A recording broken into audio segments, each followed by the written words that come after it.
गुरुदेव थे।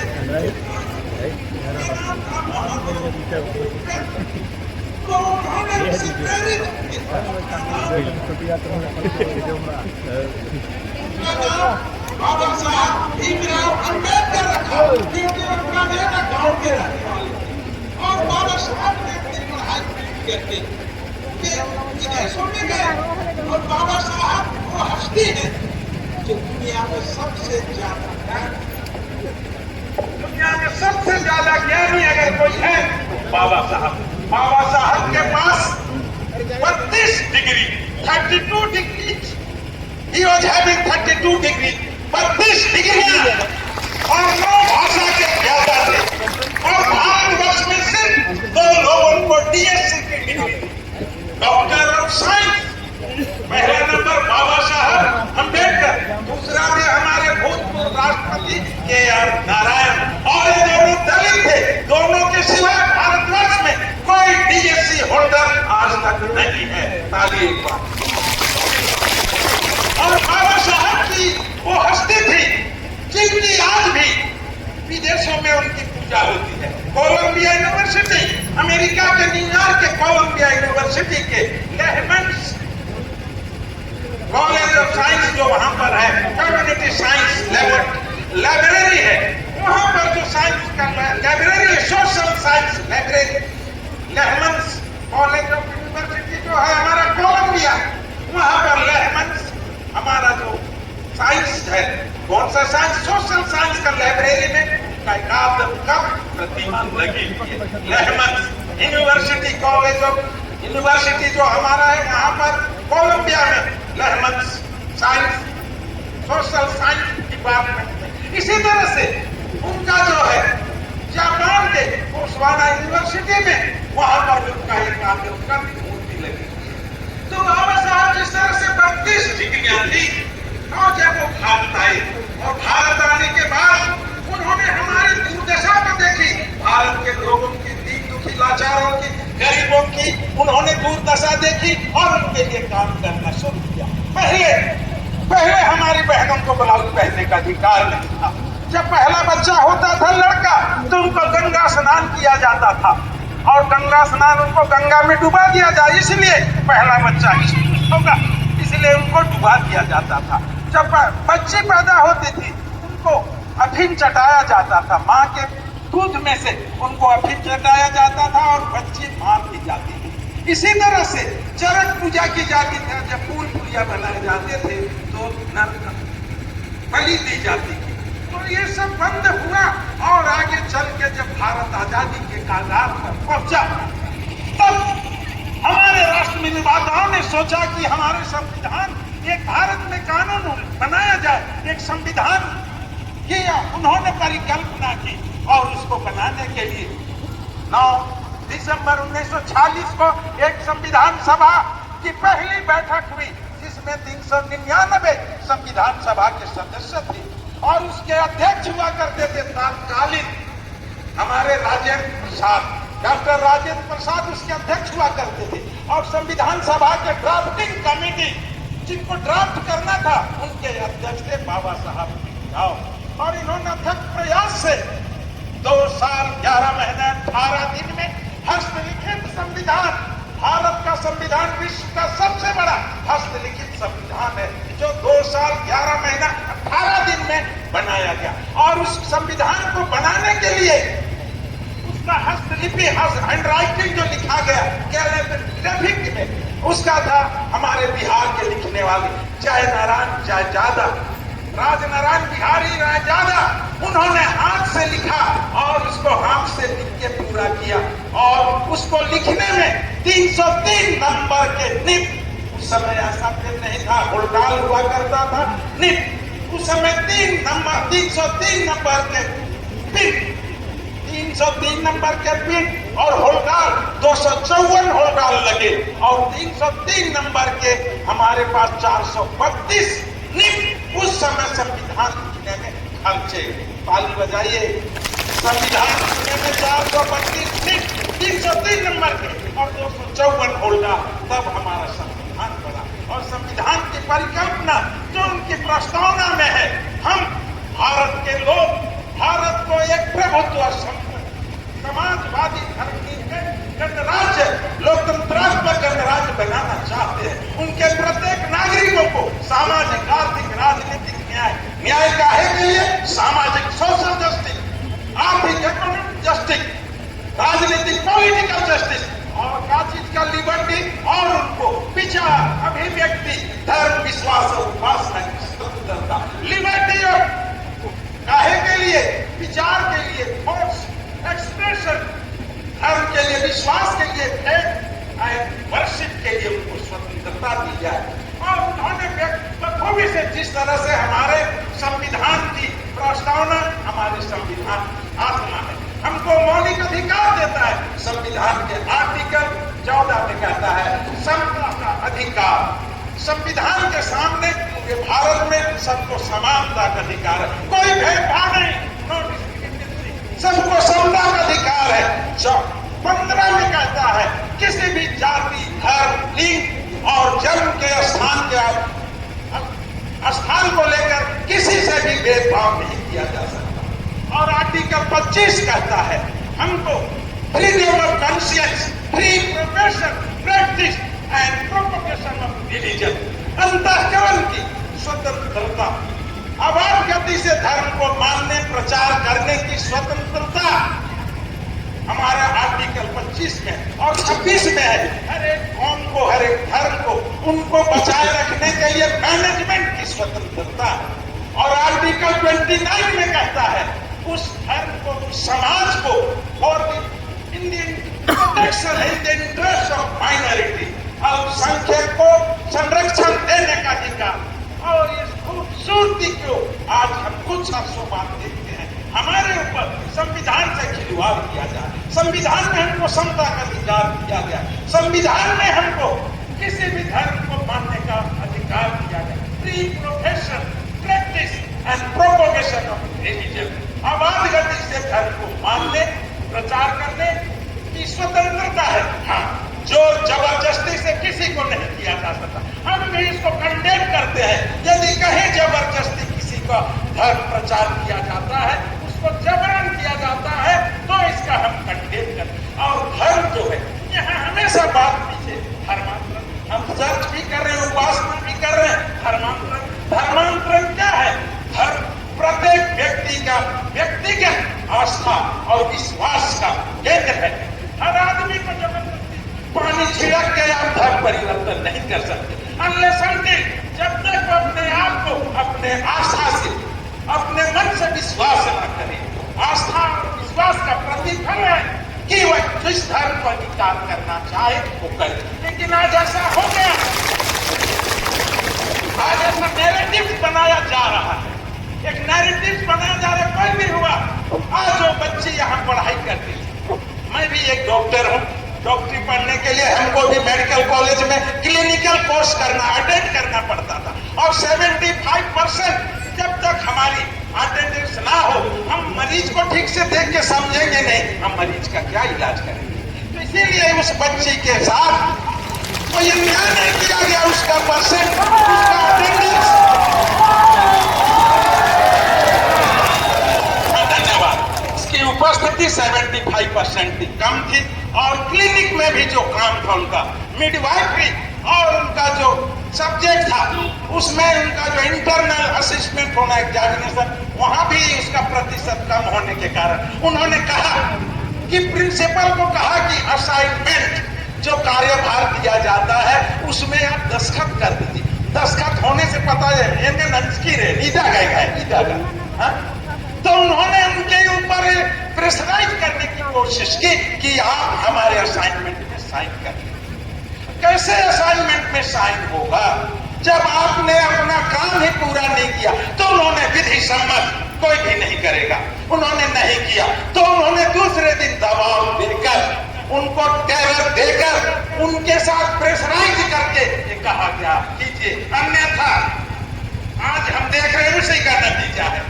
और इसमें साथ देने वाले अन्य लोग हैं जो मजा लेने वाले, धर्मांतरण के आड़ में मजा लुत्फ उठाने वाले, एक मजहब से दूसरे मजहब को भिड़ाने वाले। परंतु कश्मीर से कन्याकुमारी तक, मणिपुर से गुजरात तक, जिस तरह से हम लोग एकता में अनेकता है, एकता में अनेक है, यूनिटी एंड डाइवर्सिटी, एकता में अनेकता है। और जिस तरह से हमारे भारत के संसद भवन के बाहर में लिखा हुआ है, संसद भवन के प्राचीर में बाहर लिखा हुआ है,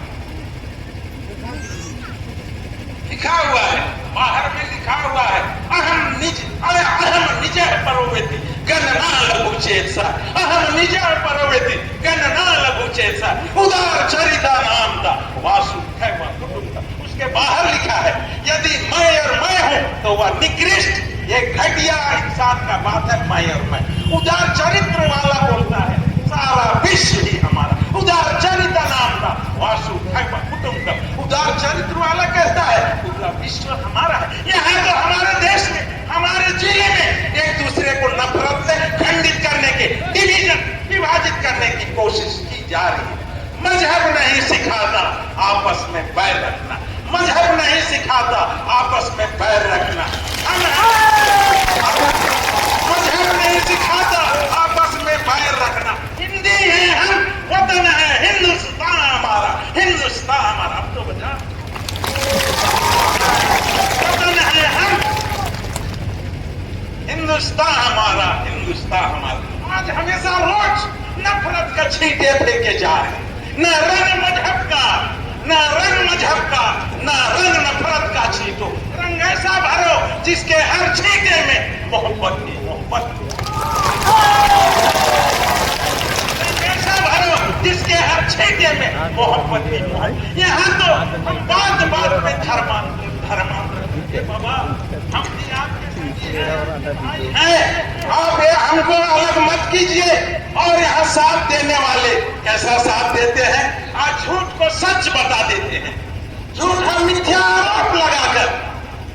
इसके लिए मैं कहना चाहता हूं, अर्जुन सिंह चांद की और लाइनों को मैं याद दिलाना चाहता हूं। झूठा आरोप, लश्कर भी है तुम्हारा, लश्कर भी तुम्हारा, सरदार भी तुम्हारा, झूठ को सच लिख दो, अखबार भी तुम्हारा। खत्म नहीं हुआ है, खत्म नहीं हुआ। लश्कर भी तुम्हारा है, सरदार भी तुम्हारा, झूठ को सच लिख दो, अखबार भी तुम्हारा है। सिद्दौर के फरियादी जाए तो जाए कहा, कानून भी तुम्हारा है, दरबार तुम्हारा है, दरबार तुम्हारा। आज हम फरियाद लेके कहां जाए? हमारे माननीय सीएम साहब का एक विधानसभा क्षेत्र है और उनके गृह विधानसभा क्षेत्र में आज हम अलग थलग किए जाते। इसीलिए हमने कहा कि इस दौर के फरियादी जाए तो जाए कहां, कानून भी तुम्हारा है, कानून भी तुम्हारा है सरोज, कानून भी तुम्हारा है, दरबार भी तुम्हारा है। आज दरबार में न्याय की, आज जो जिस तरह से हमने स्लोगन कहा, प्रिंसी जोसेफ को न्याय दो, न्याय दो, ये आज क्राउड आपसे अपेक्षा करती है। आज ये अपेक्षा कर, आज बात बात पे धर्मांतरण के नाम पे हमको नीचा दिखाना चाहते हो, हमको गिराना चाहते हो। ना हम गिरे, ना हम गिरे, ना हमारे उम्मीदों के मीनार गिरे, ना हम गिरे, ना हमारे उम्मीदों के मीनार गिरे, मगर हमें गिराने के फेर में लोग कई बार गिरे, कई बार गिरे। और है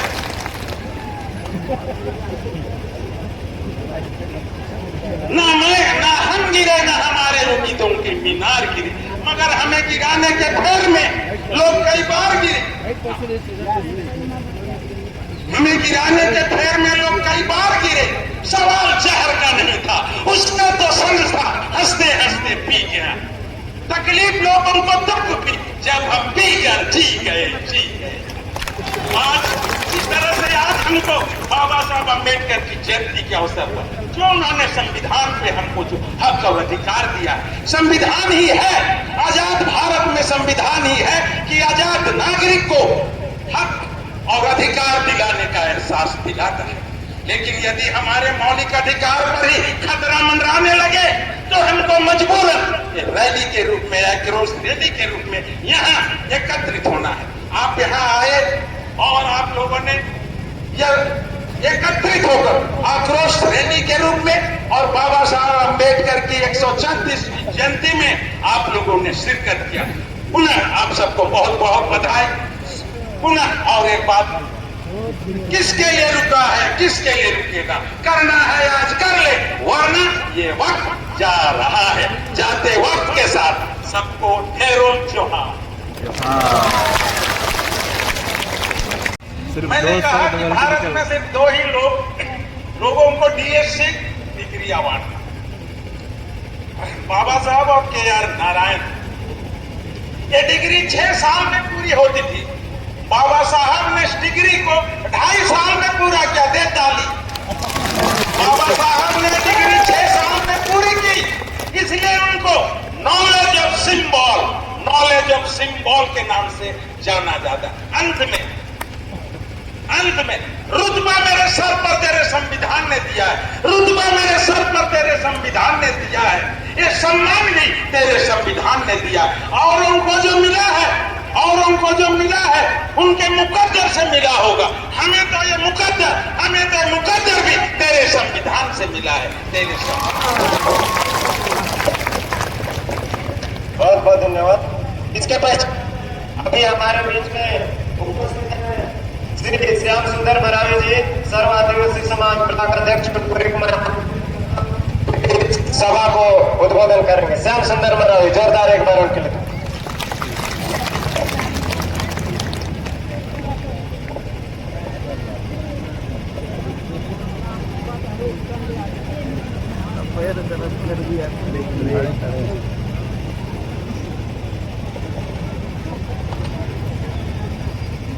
आज के इस पावन दिन बाबा साहब अम्बेडकर भारतीय संविधान के शिल्पकार की 134वीं जयंती पर उपस्थित यहाँ भाइयों एवं बहनों, आप लोगों को ढेरों बधाई। हमारे शिल्पकार बाबा साहब अम्बेडकर की जयंती की। बाबा साहब अम्बेडकर के संदर्भ में, उनके शिक्षा दीक्षा के संदर्भ में हमारे पूर्व वक्ता ने बहुत विस्तार से बताया, उस पर मैं अभी नहीं जाऊंगा, लेकिन कुछ अंशों को लेते हुए मैं अपनी बातों को रखूंगा। बाबा साहब अम्बेडकर इतने विद्वान थे कि वो 64 विषयों में मास्टर डिग्री हासिल किए हुए थे। 32 डिग्रियां उनके पास थी, 9 भाषाओं का उनको ज्ञान था और वो ऐसे विद्वान हुए जो भारत को चलाने के लिए संविधान की रचना की। और वो रचना इतनी सुंदर है जो हमारे भारत देश में विभिन्न जाति धर्म के लोग रहते हैं, उनके लिए वो समान व्यवस्था बनाए हुए हैं। आज उन्हीं के कानून के विभिन्न व्यवस्थाओं, विभिन्न आर्टिकलों, विभिन्न अनुच्छेदों के कारण आज हम यहाँ इकट्ठा हुए हैं और हम उन्हीं कानूनों के तहत अपनी बात को यहाँ रख सकते हैं, अपने विचार यहाँ व्यक्त कर सकते हैं। और कुछ ऐसे अधिकार हैं, आर्टिकल 25, जो हमारा मूल अधिकार है, उस अधिकार का हनन सुप्रीम कोर्ट भी नहीं कर सकती। लेकिन आज राजनीतिक रोटी सेकने वाले इसका भरपूर दुरुपयोग कर रहे हैं, जिसका नतीजा आज ये है कि हम यहाँ आक्रोश रैली के रूप में आज बाबा साहब अम्बेडकर की जयंती को भी यहाँ मना रहे हैं। ये दुर्भाग्य की बात है हमारे इस क्षेत्र के लिए। लाजमी है हमारे ईसाई समुदाय जो तन मन से यहाँ शिक्षा, स्वास्थ्य की सहयोग हमें प्रदान करता है और कुनकुरी ही और यहाँ के पड़ोसी राज्य के लोग यहाँ से स्वास्थ्य लाभ प्राप्त करते हैं। आज कुछ दिनों पहले यहाँ अपार कार्ड बनाई जा रही थी, तो मैंने देखा कि यहाँ से लेके बलरामपुर तक के उड़ीसा, इधर झारखंड, वहाँ के लोगों को यहाँ से अपार कार्ड से संबंधित अपना बच्चे का जन्म प्रमाण पत्र बनवाना पड़ा। तो आप या मैं इससे सोच सकता हूँ कि इतने दूर दूर तक के लोगों को यहाँ से निस्वार्थ स्वास्थ्य लाभ मिलता है, शिक्षा मिलता है। यहाँ कुनकुरी के समस्त नागरिक हैं जिनके बच्चे यहाँ से शिक्षा ग्रहण करते हैं। और तो और यहाँ हमारे कुनकुरी से जो ईसाई समाज के शिक्षा का केंद्र है, वहाँ से IAS, IPS की उपाधि प्राप्त कर वो देश में सेवा प्रदान कर रहे हैं। और यही नहीं, यहाँ के आज छत्तीसगढ़ के मुखिया हमारे आदिवासी से हैं, वो भी इसी लोयला स्कूल से शिक्षा ग्रहण करे हैं। और हमें गर्व है कि वो आज छत्तीसगढ़ के मुख्यमंत्री हैं। फिर भी मैं कहना चाहूंगा कि उनको भी कि अपने इस विधानसभा क्षेत्र में, अपने गृह जिला में इस प्रकार की गंदी राजनीति जो हो रही है, उस पर अंकुश लगाने की भी कृपा करें। ये मैं निवेदन करना चाहता हूँ आज के अम्बेडकर जयंती दिवस में। आज के मौके पर मैं अपनी बात नहीं रखना चाहूंगा। पुनः आप सबों को अम्बेडकर जयंती की ढेरों सारी बधाई। धन्यवाद। बहुत बहुत